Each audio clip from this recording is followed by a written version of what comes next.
Hi, good morning, everyone, and welcome to webinar number 2 of the AgriFutures Capacity Building Program. My name is Kathy Nguyen from Associations Forum, and I met most of you at the last webinar. I would like to introduce you to my colleague, Anshul. Anshul? Hi, everyone. I'm Anshul Agarwal. I am a Chartered Secretary and Governance Professional from Governance Institute of Australia. I have a legal background, and I have worked for 15 years for an Indian and London listed organization. At Associations Forum, I help our member associations providing a lot of governance and allied advices. Thanks, Kathy. Back to you. Great, thanks, Anshul. Yeah, so we will be presenting to you today on meetings, and specifically 2 types of meetings when it comes to associations. The first is your board meetings, and the second is a general meeting. So Anshul will cover the board meetings section, and then we'll take a break, and then I'll take over and present on general meetings. And as per last time, if you have questions or comments, please jump in at any time. And you can just speak up. It's a fairly small group, or you can use a chat box if you feel more comfortable doing that. Okay, so over to you, Anshul. Thanks, Kathy. We are starting with it now. So I think here in the group, everybody knows about us. Just to give you a brief, we are having 600 member associations, which are mostly not-for-profit and charities. We do a lot of events, education, advice to our member organizations. We do planning days, constitution reviews. We have got a couple of constitutions review, and we'll shortly come back to you with a health check. And other than that, we do a lot of publications, our magazines and e-news, which provide the status updates on what's happening in the association sector. And we do surveys, benchmarkings, and external reviews as well. So without further ado, let's look at the agenda, which Kathy has already briefed. So we will be covering in the board meeting the culture and style, what should be the correct procedure to have effective meetings, how the board reaches at quorum, takes its decision, manages the conflict of interest, how to write effective board papers, and finally, the role of chair and its importance. With general meetings, we will be talking about the calling and notice requirements, logistics and preparation, and finally, how the procedure to be followed at the general meeting and decisions taken at the general meeting. To start with the board meeting culture. Culture is very important, and not just at board meeting, but everywhere, I would say. Like perhaps my son will be going next year in high school, and we have been wondering and watching around the high school, so which has the right culture where my son can adjust in. So culture becomes important. Coming back to the board meetings, board meeting culture is mainly driven by chair. Having said that, it's not just the chair who will decide the culture, but it's shouldered by other directors as well. Uh, by the way, I would just like to mention I'm in a habit of talking about board and directors, but in our case, the board also refers to council, committee, management committee, federal executive, whatever we may call it, and directors may refer to your counselors, and it's just a terminology difference, but I think we are talking about the same people. Um, so it is important to develop a culture of respect, a respect which can be exhibited when there is participation by all the directors, when there is healthy discussion, a brainstorming session, and each of the idea is respected by all the other directors.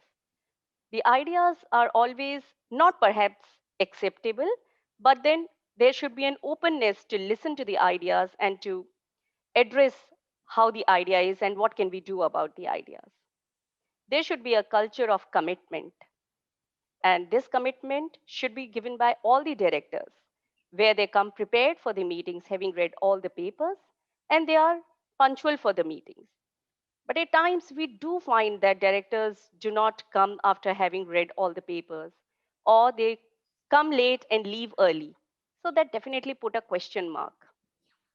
And this brings to us to a very precarious situation. Can we really tell them to come on time and to read the papers?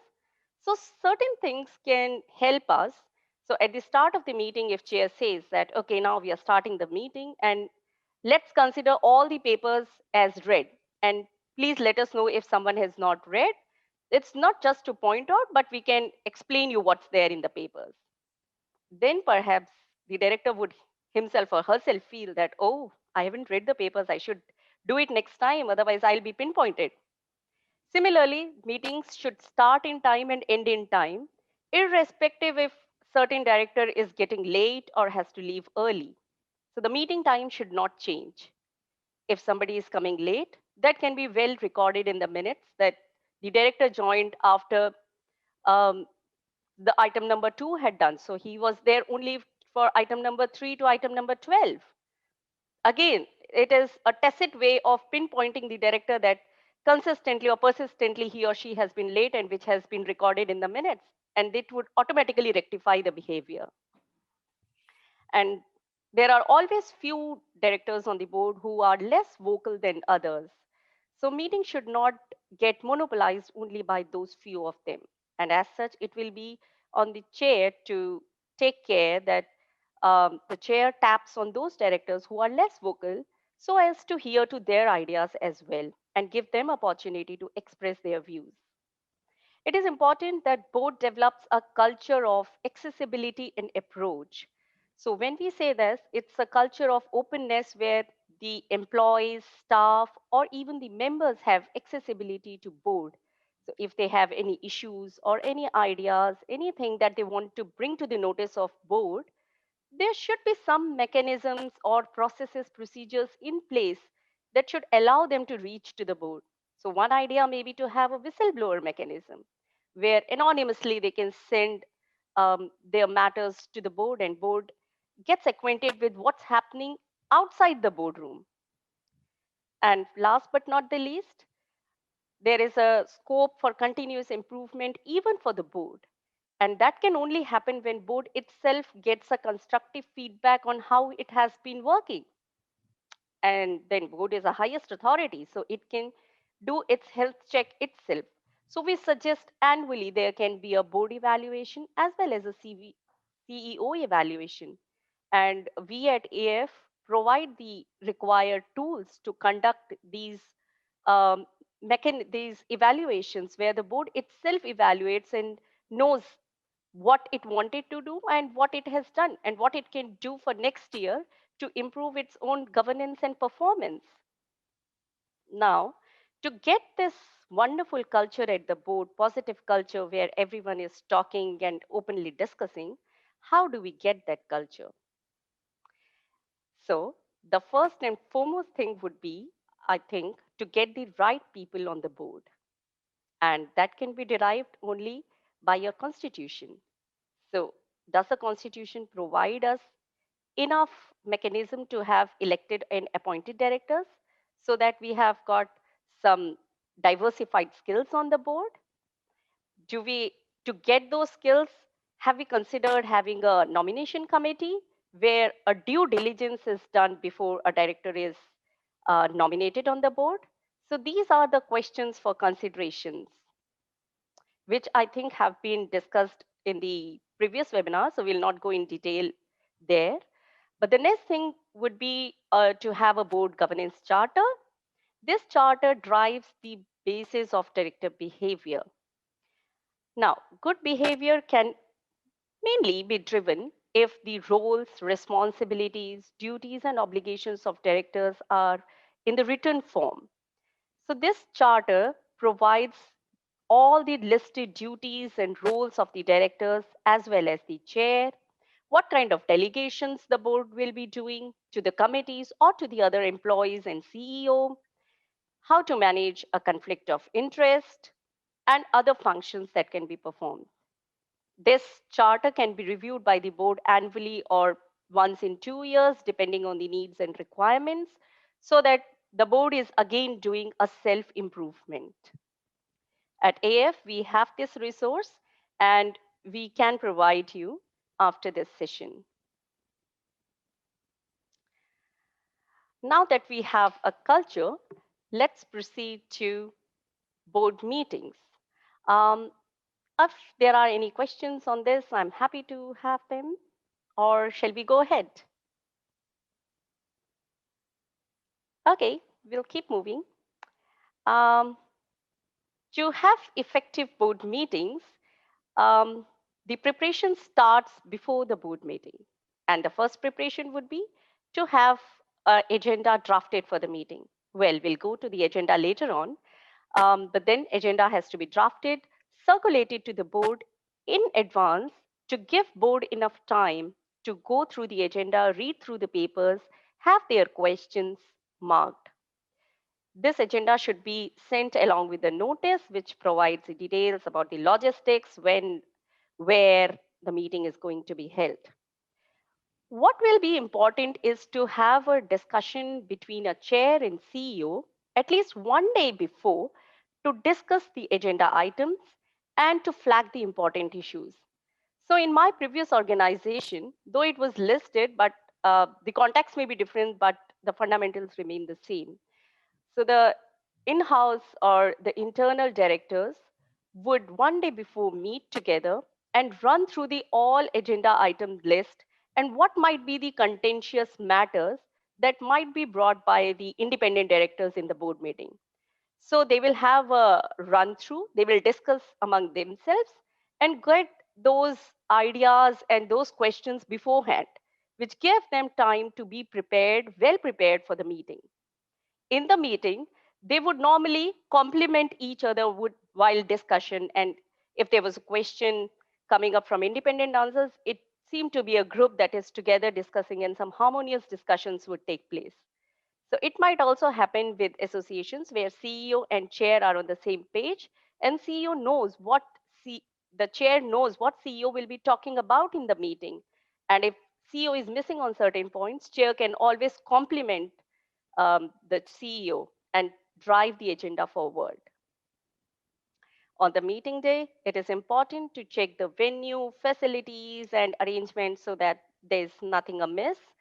And if the meeting is being held by technology, it is very important to check the connection and have some alternate arrangements because technology glitches can happen anytime and they can delay the meetings.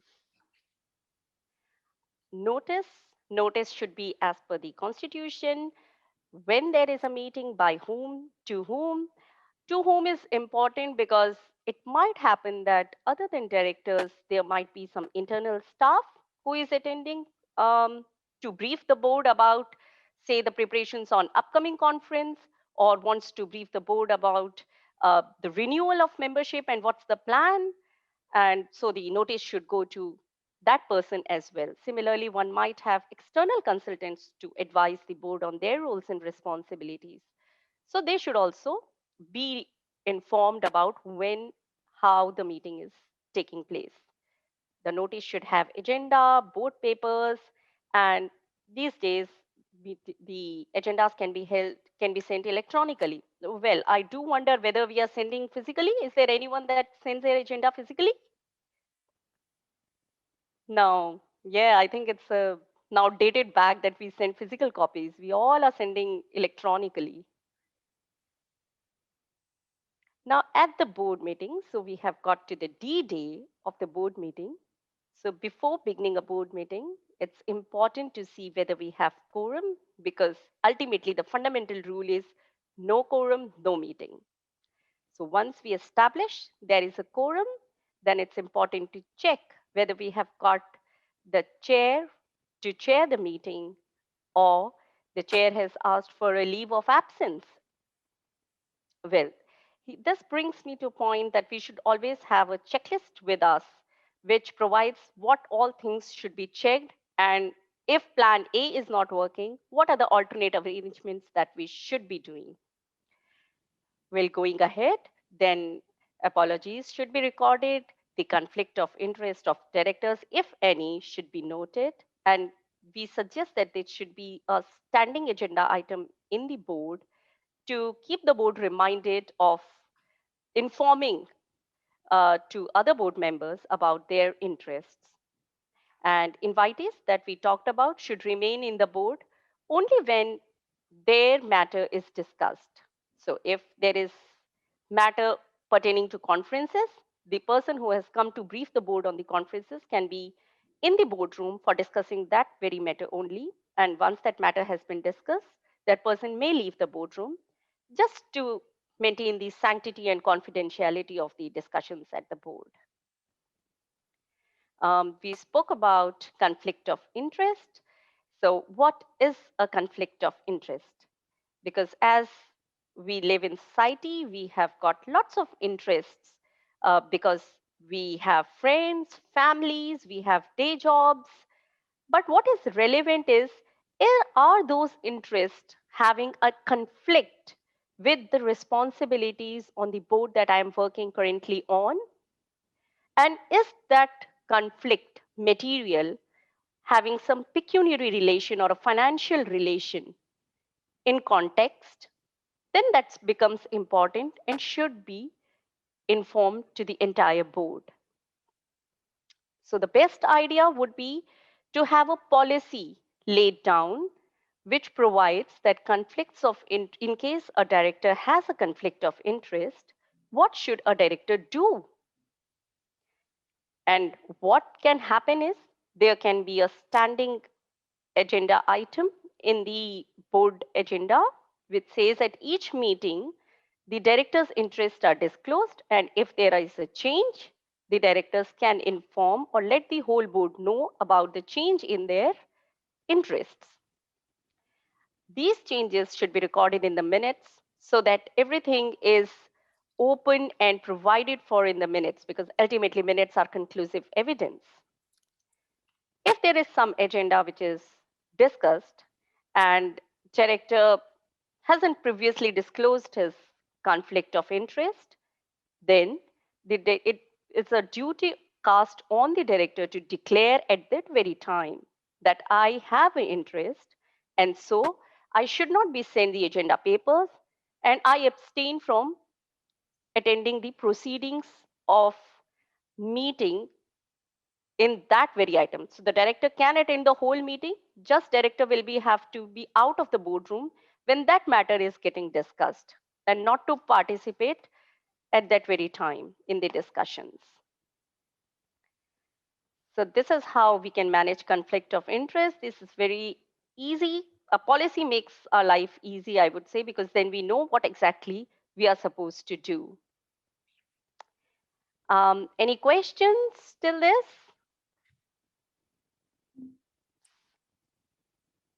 No, Anshul, you can keep going. Thank you, Kathy.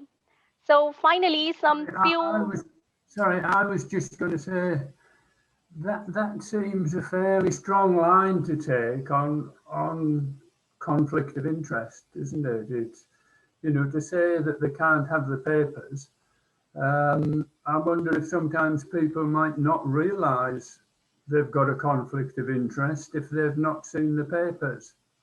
Right, agree. But if after reading the papers, they realize that they have got a conflict of interest, for future they may say that if the item gets discussed in the next meeting as well and more details are sought, they don't send a further information to me. Agreed, in that very meeting, you would not know. But for the next or for future references, a director can bring forth his or her opinion, mentioning that, oh, I got the papers and realized that I have got an interest in this matter. So I abstain from the discussions on this item. And in future, whatever is happening with in relation to this matter, please do not send the papers to me. That should be suffice. Okay. Thank you. Few extra. Hello. Yes. Oh, sorry. Yeah, that's the slide, Anshul, slide 12. Yeah, everything freeze for me, so I thought whether I'm online or not. Thank you. Now, few extra tips of having some effective meetings. So when the meeting starts and directors come, they should be given some extra time to settle and get focused for the meeting. And we suggest that directors should be given some time for socializing, talking to each other, what went with them between a previous meeting and now, whether it's personal, it used to happen with us in my previous organization. So when directors would come and sit together, so first few minutes they would spend talking, say there was an international cricket match, and they would just talk about what happened in the match, were there star performers or there was a poor performance. If someone had come from a holiday, they would just discuss about how the holiday had been. It just strikes a better interpersonal relationship between the directors, and it's easier for them then to discuss these other matters when it comes to start of the meeting. Ensure that all directors are talking. If some of them are not talking much and are quiet, the chair can always tap on the directors to say that, would you like to present your view, and what do you think about this, so that it's like a discussion between all of them. And that's why we always suggest that board should be a group of a smaller number, say 9, and that's what we have got in our survey as well, because larger the board, it's difficult to get all of them on the board for the meeting, and then it's difficult to have those brainstorming sessions and discussions. So, and different people have got different expertise. So if somebody is very strong with a legal perspective or a financial perspective, if such agendas are there, obviously their expertise can be used in gaining knowledge and leading the discussions as well. And finally, whatever the board discusses culminates into the decisions in the form of minutes. Minutes are again very important because in the boardroom, there are only directors and nobody knows what transpired between them. So it's just the minutes which will be known to everyone what board did inside the boardroom. So drafting adequate minutes is very important part. Again, we'll not go much in detail because we have in 2 weeks upcoming webinar on minutes. So decisions must be minuted. Motions, proposing and seconding usually happens at the board, at the general meetings. So we may not have in the board meetings. It is important to point out the action arising from the business so that nothing is missed, because people may not be interested in reading the whole minutes. And if action points are marked separately, only the action points will be picked up and they will be implemented. Once the board makes decision, it is important to maintain confidentiality. So we have observed that in a lot of constitutions, there is a provision where members have an access to all the records and documents, which means that members can access the board minutes as well. However, we feel strongly that board minutes have got some confidential, sensitive information, and that should not be shared with members unless it's a thoughtful process. If a director strongly disagrees, he or she can get their concerns recorded in the minutes. Usually, board minutes are decision of entire board. Despite one or two directors might feel otherwise, but if others approve or more than majority approves, the decision gets approved. And it is not required to mention X, Y were not in favor of the decision. However, if those X and Y feel that they want their names to be recorded in the minutes, mentioning that they strongly disagree with this decision, then their names can be recorded. And if that also doesn't satisfy them, then at times directors may decide to resign. And it's up to them. And that's all right. Anyway, the majority decision will still prevail. Well, now we have come to effective board papers. So are there any questions on the procedures? Kathy, have you got any question? You're on mute, Kathy. Sorry, no questions. You can keep going. All right. Then let's go to board meeting effective board papers. Why the board papers need to be effective?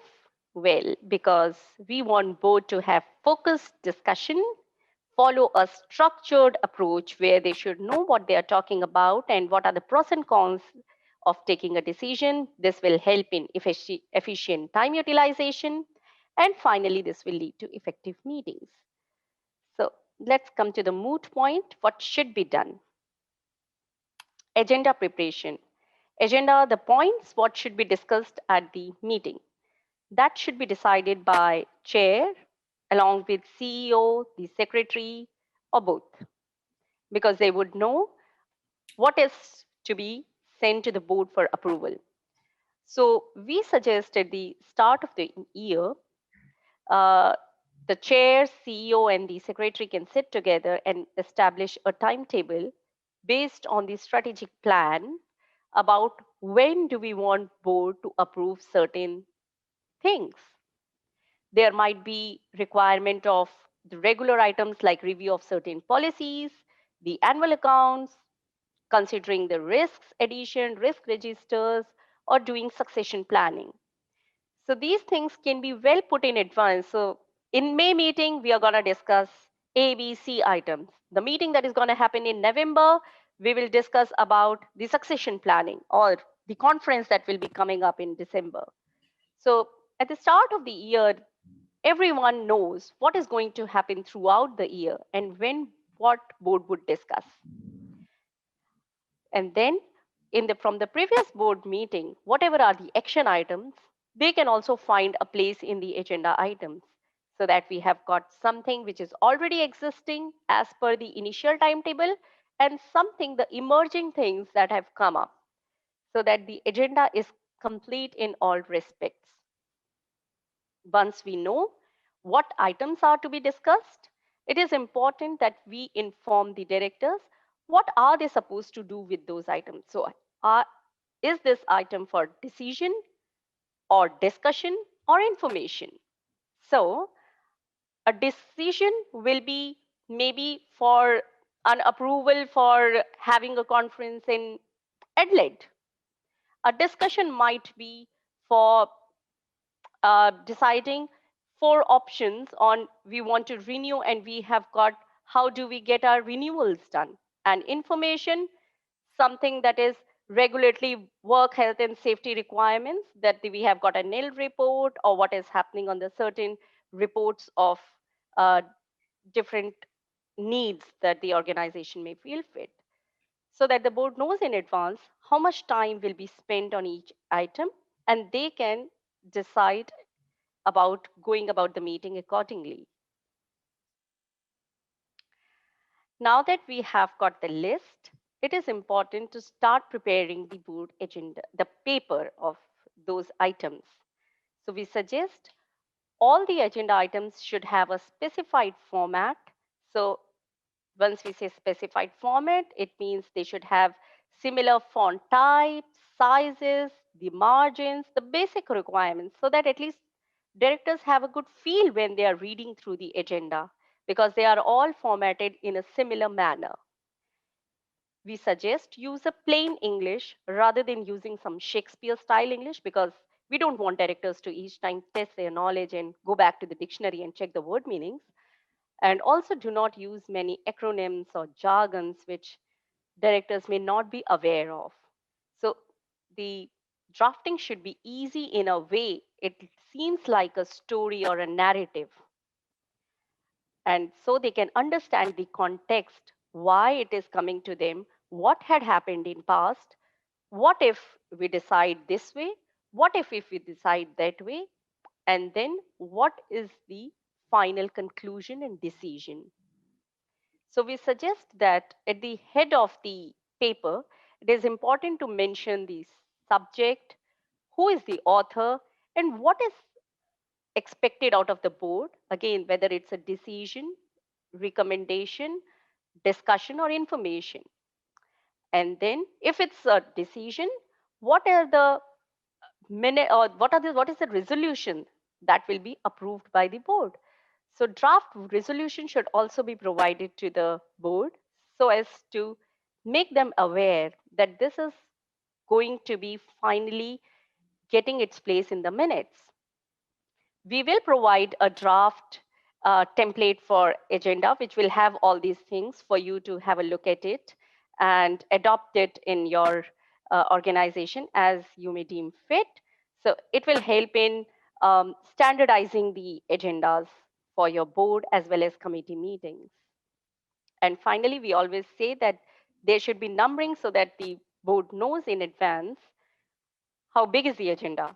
Because we have seen in our certain governance sessions that directors struggle with having hundreds of pages in the agenda, and with the day jobs, it becomes very hard to read those few hundred pages. We say that because just mentioned that it is few hundred pages which makes hard for directors to read. So please provide information on need to know basis rather than nice to know. So what we are trying to say here is, say there was a survey done between the members to find out what are the services being offered and are the members happy. So there is a whole survey report which might end up in 50 odd pages, but can the directors be provided an executive summary which just give the key points, which is the conclusion, or which gives an insight on how the total membership thinks about? And then if somebody wants to go in detail, then obviously there is a whole report available for them to have a detailed look at that. But it will at least save directors time in going through the entire 50 page to come up to that one page. Any data that is provided, so data should not be provided raw. It should have analysis and insight provided as well. And any decision that we want board to take, they has to match it with the strategic plan, how it matches with the pillars of what has been laid down in the strategy, so that the board knows that anything that is coming to the board is emanating from strategy, and we are anyway going further to implement and strategic decisions. So there should be clear reference to the supplement information, include author's name, and any agenda that is going to the board should be approved by the chair so that the chair is aware what all is being going to the board. Now, dealing with late board papers, but what are late board papers? So whatever the constitution provides, most of the times we see that constitutions provide that agenda can be given to them 48 hours in advance or 24 hours in advance. But we suggest that agenda should be sent at least a week in advance, or if a week is not feasible, at least there should be a weekend available for the directors to go through all the papers, because this gives them enough time to read all the papers. We understand that most of the directors are volunteers, they are having their day jobs, and it becomes hard for them during the weekdays to go through those hundreds of pages. So if there is a weekend in between, it gives them some good time to sit back, read them, and analyze them more fruitfully. So late papers should be avoided. However, at times, due to exigencies, it may be required to have the board papers sending late to the directors. But what should we do? So additionally, we suggest that maintain a record of these papers which are sent late. They should be properly identified with who's sending it and the date when they were sent. Further, it is important to make sure that everybody had an access to these papers or presentation, whatever it was, and they were duly discussed. And it's important to have recording in minutes as well as in the uh, uh, during the discussions as well. With the virtual meetings, we have got some additional responsibilities, though now I think we all are very conversant with the technology and the requirements that we should go through. So I'll just quickly run through this slide. So we suggest to have a consent from the directors, which need not be a every time. So we can have it in a board charter or in the letter of appointment of directors, which provides there is a standing consent of the directors to attend the meetings through technology. When it's a notice, we should remember to mention that the meeting will be held of technology. So if it's a telephonic meeting, the telephone number should be specified, or if it's a video conferencing, then URL is specified. So it's a Zoom, Team. So the directors are made aware of what's happening and how the meeting will take place. As far as the minutes are concerned, minutes should record whether it was a face-to-face meeting or it was a meeting that was held by electronically, and the names of the directors who attend the meeting electronically on Zoom or Teams, and those who attended face-to-face.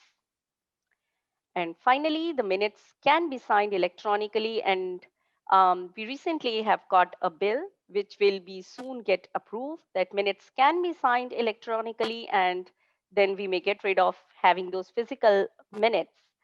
But it is important to have retained a proof of authorization on who's affixing the electronic signatures. It can be done by email as well. And directors should agree that minutes will be signed electronically so that everyone is on board with this decision.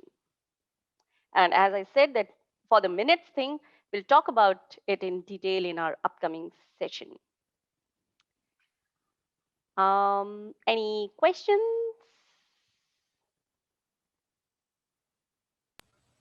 Yes. Like one thing I wanted to ask, just with the signatures of the, is that the same as at the next board meeting when everyone accepts the minutes, or is it a different thing?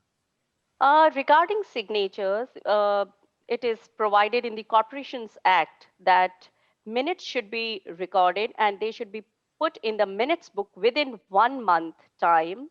However, Yeah. for signatures, it just says it should be signed within a reasonable time. Right. And reasonable time has not been defined.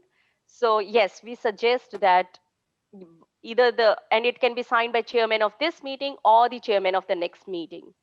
Right. So we would suggest it's good to have the minutes signed sooner because it's fresh in the memories and we can get the feedback from the directors as well.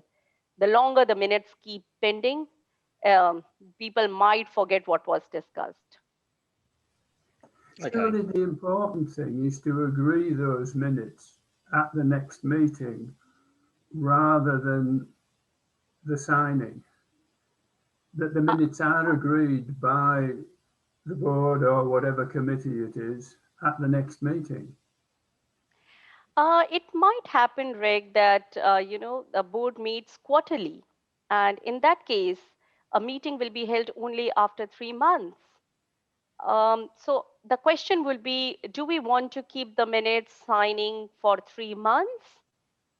Or Yeah. alternatively, what we suggest is, these days everybody works well on technology. So why can't the minutes be drafted and they can be emailed to all the directors for them to have a look on the draft minutes? And once we get comments from all the directors, their comments gets compiled and minutes gets finalized by the chair, and chair can, by the way, sign it. However, what happens at the next meeting is the minutes will be put up for confirmation, and the whole board will be sitting and confirming the minutes. If they think there is certain matter that has been missed or there needs to be alteration in the minutes, they can do the alteration. The only thing is the alteration will be recorded in next minutes and not in the previous minutes. Yeah. But Yeah. at least it will not, disturb the sanctity, and the discipline of getting the approvals will always happen. And just to add to that, so Reg and Nick, I understand Mohair, you're a company limited by guarantee. So the Corporations Act does require the minutes to be signed within a reasonable time and to be in the minute book within a month. So if you're waiting till the next meeting, that may not fit within those timelines.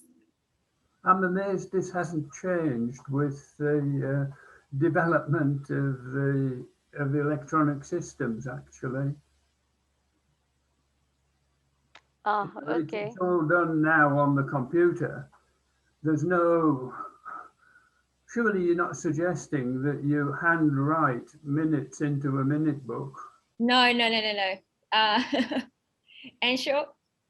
I'm sorry, I couldn't understand the question. Oh, because the Act uses the term book, but it's not necessarily a book that's handwritten. No, it's It's Oh, no, yeah. no, no. Yes, it's just okay. If we go to the earlier days, there used to be those thick cardboard um, files, and you would take out the printout of the minutes and just file it in the book. That was what you were supposed to do. So when we say minute books, it's just finalizing the minutes that we are talking about Yeah. fundamentally. Because I think the legislation just says that within 1 month you should be able to finalize, because all the directors had been there, the memories are fresh with them, and so whatever had happened, they should come to a point and put it in that book. So you just take a printout, and you put those leaves in that book. But it can be stored It electronically. can be stored electronically. Now it's just, I think the act has not been updated to change the word book, Yeah. but yes, it can be stored electronically. Just it's finalizing of minutes. As Nick knows, I tend to take a fairly strong line with some of these procedures, because I don't think you can have every member of a board or committee actually writing the minutes. I think the chairman and the secretary, that is their role, and they present them to the next meeting. And as you say, if someone wants to question something or wants it changed, then it's done through that next meeting. Yes. So Otherwise, it you becomes. rightly said, it is fundamentally it's a duty of the secretary to prepare the first draft, because the secretary would be sitting and taking the minutes. Then it goes to the chair for checking if something has been missed out, or if chair feels otherwise. The chair reviews the minutes and finalize those minutes. But to have a good governance, these days the minutes are sent to other directors as well, just to have a look. And if they want to give a feedback on those minutes, they can give a feedback, say within a week. Once that feedback is received by the secretary of the organization, the secretary compiles those in the minutes and brings it back to the chair to show that these are the feedbacks that we have got. Do we want to put them, or how do we want to tackle with those? The chair appropriately sees the comments and incorporate them in the minutes and get the final minutes done within a month.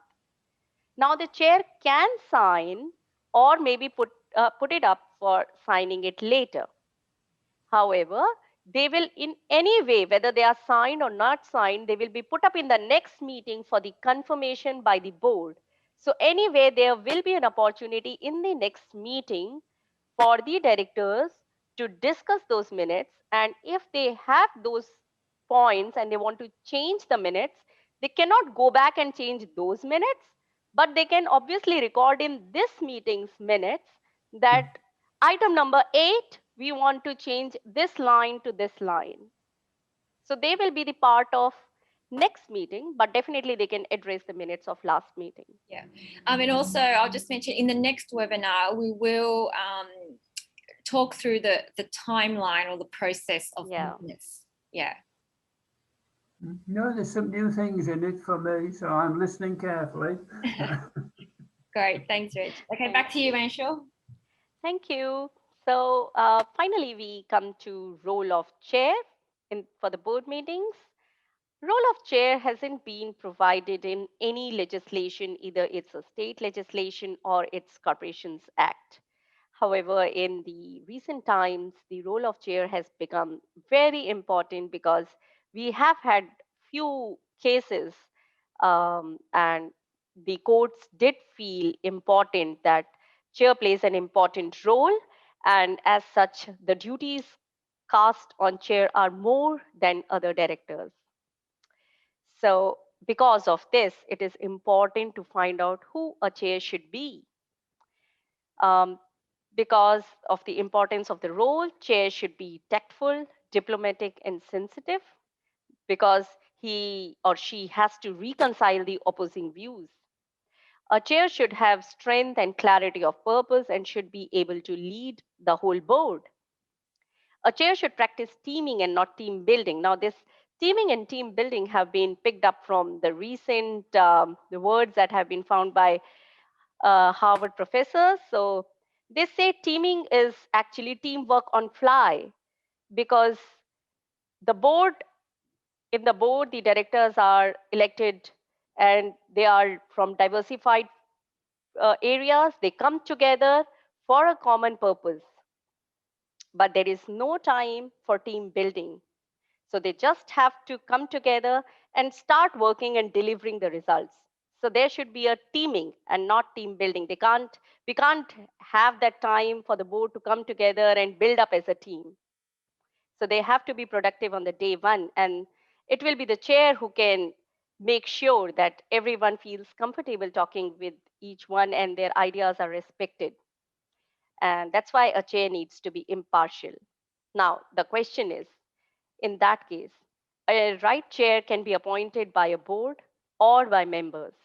Because when we do the constitution reviews, we at times find out that the president or the chair, whatever we may call, they are elected by the membership.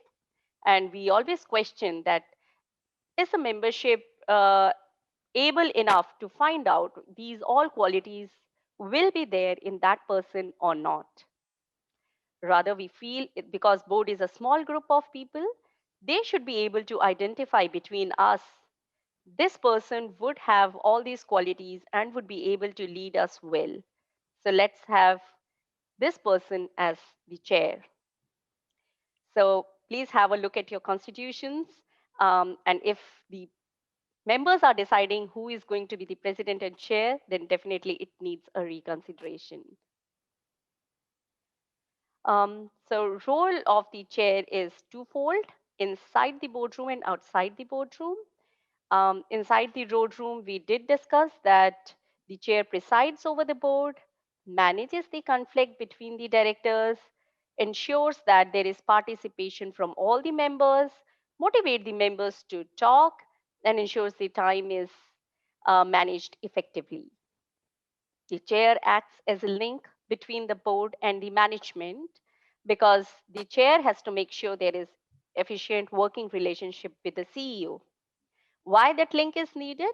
The link is needed to make sure that information flows are adequately happening, because it is important that the agendas, whatever board wants, it's coming in all the agendas thoroughly, and whatever the board discusses and decides, and those action points are sent to the employees and staff for implementation. So it's the duty that is cast on the chair to make sure that these information flows are adequate, and CEO is understanding enough to make sure that all the decisions of the board are implemented well the way board wants it to be. Coming to the role outside the boardroom, the chair communicates with members mostly by chairing the member meetings. It may be an annual or a special or extraordinary general meeting. The chair can lobby with others, or can advocate going to the government and talking about different things, whatever they may want to. They promote the organization with the community and communicate with the stakeholders. So chair do play an important role. Okay, so welcome back everyone. Now, so thank you to Anne Shaw for talking about board meetings. We are now going to talk about meetings of the membership, which is usually called a general meeting. So a general meeting is a formal meeting of the members, and most associations would only have one general meeting a year, which would be the annual general meeting, or the AGM. The key governance principle is that an association has members and they appoint a board or a committee who make decisions on the running of the association, including the appointment, where appropriate and affordable, the appointment of a CEO. So the AGM provides a way for the board to be accountable to the membership by reporting on the financial year past, and it may deal with approval of substantive changes such as the constitution, director appointment or election, and it should not focus on operational matters. So within a general meeting, it can be called in generally two ways. Firstly, by the board, and secondly, by the membership. So the document to check is your constitution, as well as the legislation that you're incorporated under. So the constitution would usually state something along the lines of the board can convene a general meeting when it wants. And it may also state how the members can request a general meeting. So if you're under the Corporations Act and you're not a charity, the Corps Act says that 5% of members entitled to vote can call a general meeting. And if you're an incorporated association and one of the state acts, then it depends on what your constitution says. Now, once a general meeting is called, then obviously you have to give proper notice of the general meeting to the members. The usual notice period is 21 days, but some of the state acts do allow for 14 days notice if there's no special resolution being proposed. But again, check your constitution. It may have a longer notice period, and check the legislation that you're incorporated under. There may be circumstances where shorter notice is acceptable. For example, the Corporations Act does allow shorter notice for an AGM if all voting members agree beforehand, and only on certain, if certain matters aren't being transacted. Now, who gets the notice? Generally, all members get the notice, although some constitutions state that only voting members are entitled to receive notice, but you may send it out to non-voting members anyway. Directors and the auditor are also entitled to receive notice of the general meeting. And the notice can be sent physically, as in posted, or electronically by email, again, subject to your constitution. So you can see the constitution is a very important document in terms of outlining what's required for these sorts, these areas.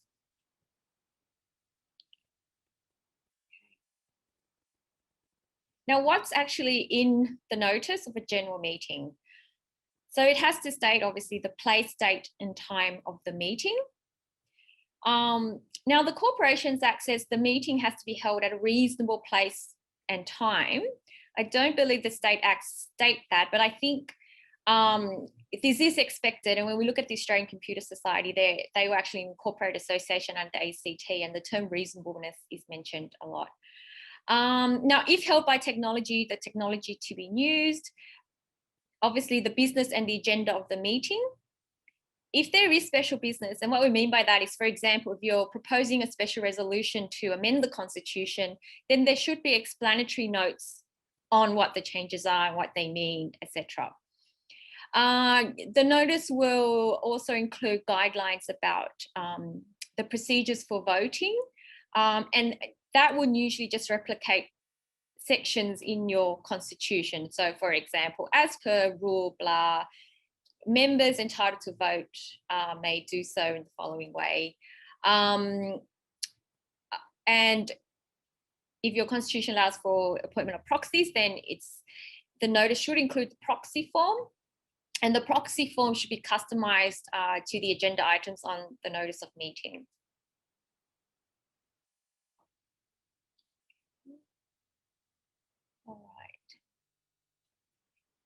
Now, in terms of the AGM and a typical agenda, the AGM would usually consider the annual financial report, the director's report or the committee report, depending on what you call it, and the auditor's report.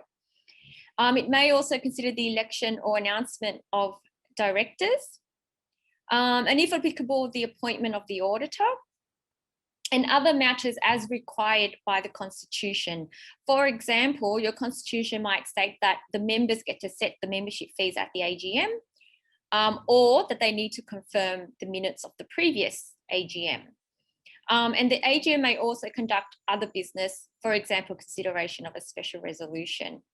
Okay, now, if you're just looking back at point number 4, if your Constitution does state that the members get to set the fees, when we review Constitution, this is one of the things we will comment on, because we believe that that is the board's role, because the board has financial oversight of the organisation and sets the budgets, etc. So you should not leave it up to the members to decide what fees they will pay for the following year. As well, if your constitution states that the minutes of the previous AGM need to be confirmed, this is common practice. But actually, especially for companies, as the minutes need to be within the minute book within 1 month and signed by the chair, then contrary to common practice, the minutes of the previous general meeting are not usually approved at the following general meeting. And also you may have completely different attendees at the AGM to last year's AGM.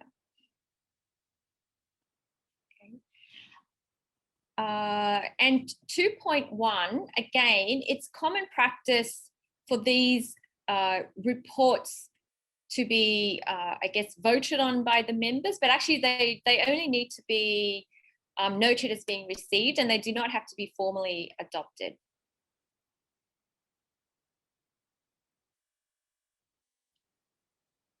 So who can attend the AGM? So the members, representatives of a member body corporate. What we mean by that is if you have members that are individuals, that are businesses, organizations, then they can appoint an individual to attend as their representative. And members generally, subject to the Constitution, have a right to appoint a proxy who can also attend. The auditor can attend, and other participants may also be invited.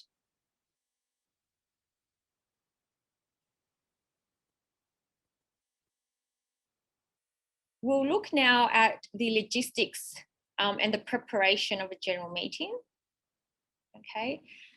So for the AGM, I think one of the most important things is the chair's script. And so the chair, and this would usually done by a company secretary if you have one, would draft the script, and it would be in big font, in narrow margins, so that the chair knows exactly what to say and the actual proceedings of the meeting. And we do have a template script available after this webinar. Prepare expected questions and answers. So in the notice of meeting, you may also inform members how they can ask questions, and they may have the opportunity to submit questions before the AGM. So then you should go through those questions and work out how those questions will be responded to, which is point 3 there. Provide to the auditor any questions that they may have received. And 5 says insert the proxy results in slide presentation, or you may or may not do a slide presentation, but if you do, then you might project what proxies have already been received on a certain resolution. Now, logistics. Okay, so estimate the attendance.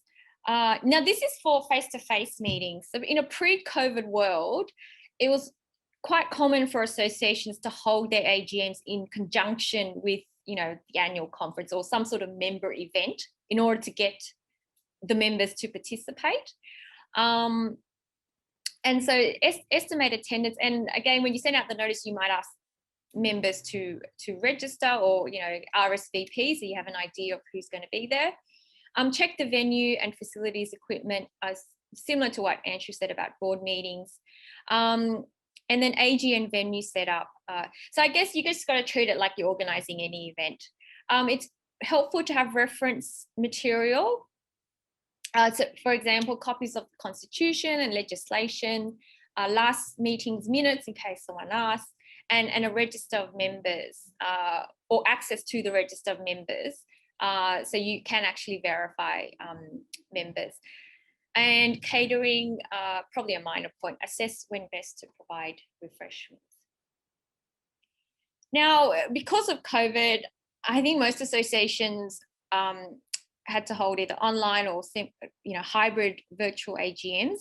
And last year, everyone was sort of learning it as they go. And I think this year we have a little bit more experience, so we'll be a little bit more on top of it.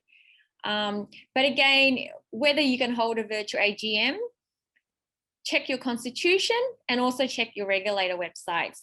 Now, we understand that ASIC has granted or has extended their provision to hold for companies to hold virtual AGMs until September this year. Anshul, is that correct? Yeah, 15th of September, yeah. Yes. New South Wales, before this meeting, I quickly checked their website and it said those provisions are in place until the 25th of March, which is fairly soon. So we'll see if they extend it or what they plan to do. The Victorian Act has provision for the use of technology, even if it's not in your constitution, as long as your constitution doesn't explicitly,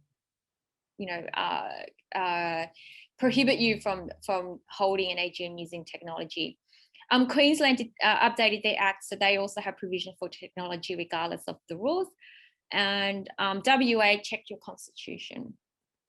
Okay, so if you are holding a virtual AGM again this year, so as I said, check the constitution regarding any provisions that affect the AGM. Make sure you use technology that provides members a reasonable opportunity to ask questions during the course of the meeting, because this is the purpose of the meeting, for the board to report to the members and the members to be able to ask questions. The notice of the meeting, additionally, should state that the meeting will be held online and that there will be no physical meeting, and include steps on how to use the technology platform you choose and how members may send questions either beforehand or during the meeting, and if a vote is to be conducted, how the voting will be done. And it's also a good idea to update the website with the AGM section and the relevant information. Now, in terms of preparing for a virtual AGM, I guess the role of the chair is even more important at a virtual AGM. So it's important that you do rehearsals with them and test the systems. Make sure you have contingency plans. So what happens if the chair's internet cuts out? What are we going to do? What happens if the platform has a glitch, etc.? Do any of the board members or the chair need to get a tutorial beforehand on the platform? And so testing and rehearsals is the key points we want to make here. Also, to assist the chair, make sure you appoint a moderator to answer any online member questions, and just to make sure everything's working so that the chair doesn't have to do that as well as chair the virtual meeting. And 11, now this was, for some associations, this was an issue because, for example, if their constitution stated that they had to hold elections at the AGM and they were using Zoom for the AGM, then they had to work out a way or how that ballot was going to be conducted using Zoom. So there were some challenges with that. And it may be that you need to use another supporting software to conduct the online voting. Now, for companies, in the Treasurer's determination, it was stated that if there is a vote, it should be taken on a poll, which is, I guess, a written vote and not on a show of hands, and where possible, recording the vote in advance of the meeting. The other issue to consider if there is a vote is to verify who is entitled to vote. So if you have a small membership and you have an AGM of this size, for example, and everyone knows each other, that's not such an issue. But if you had a larger membership and you had a virtual AGM with, a few hundred participants, then these are some of the processes that the company secretary needs to think through.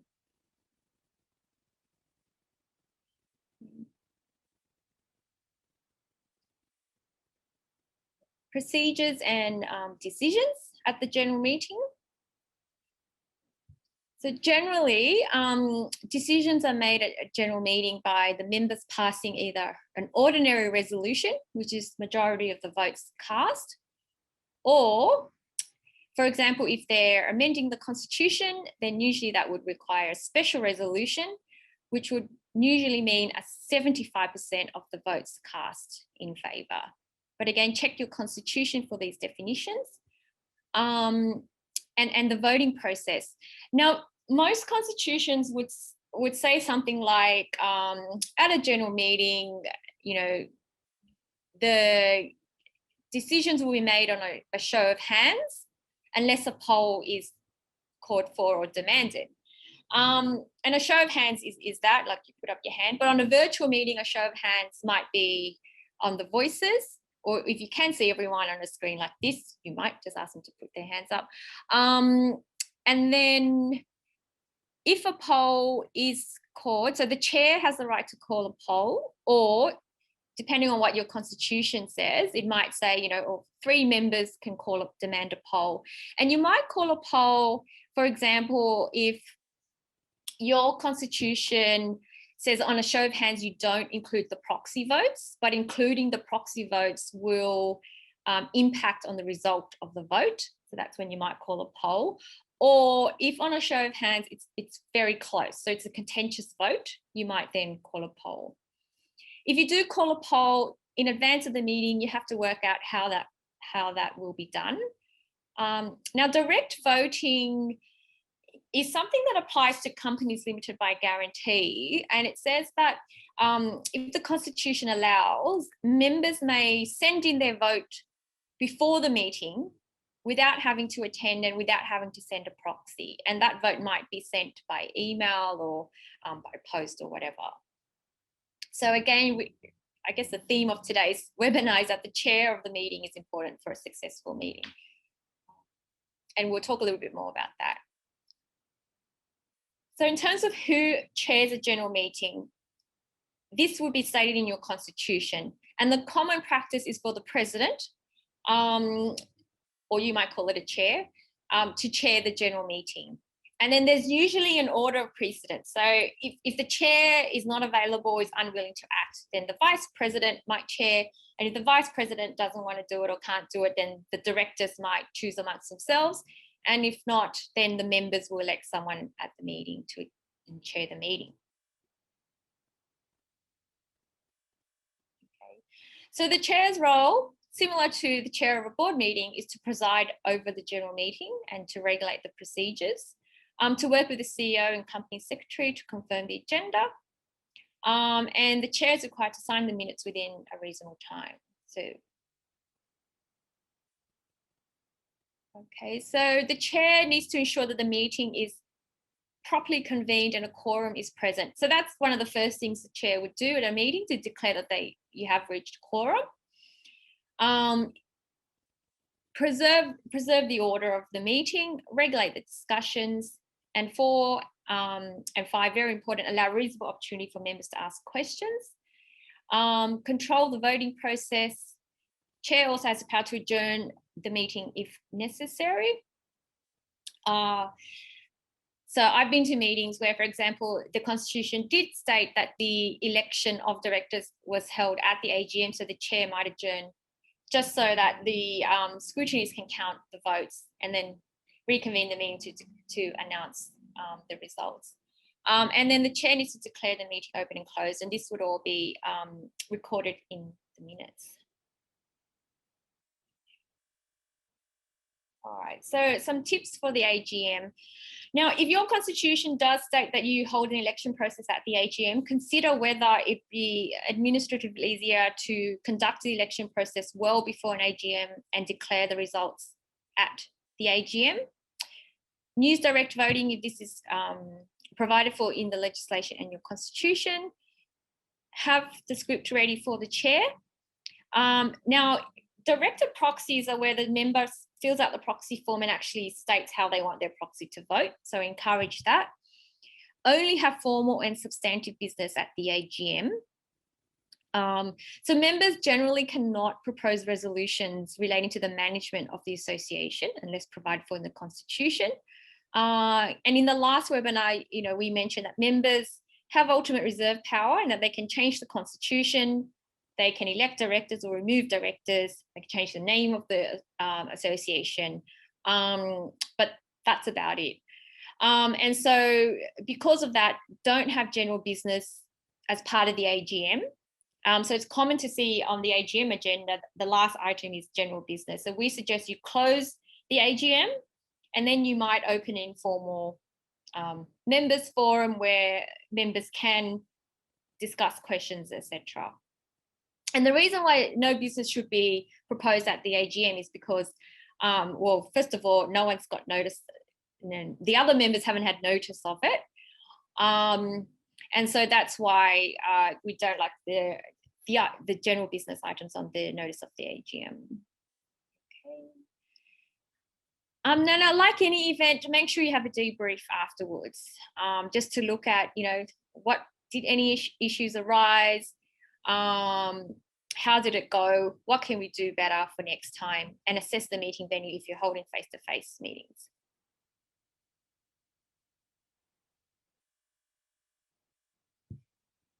General timelines for an AGM.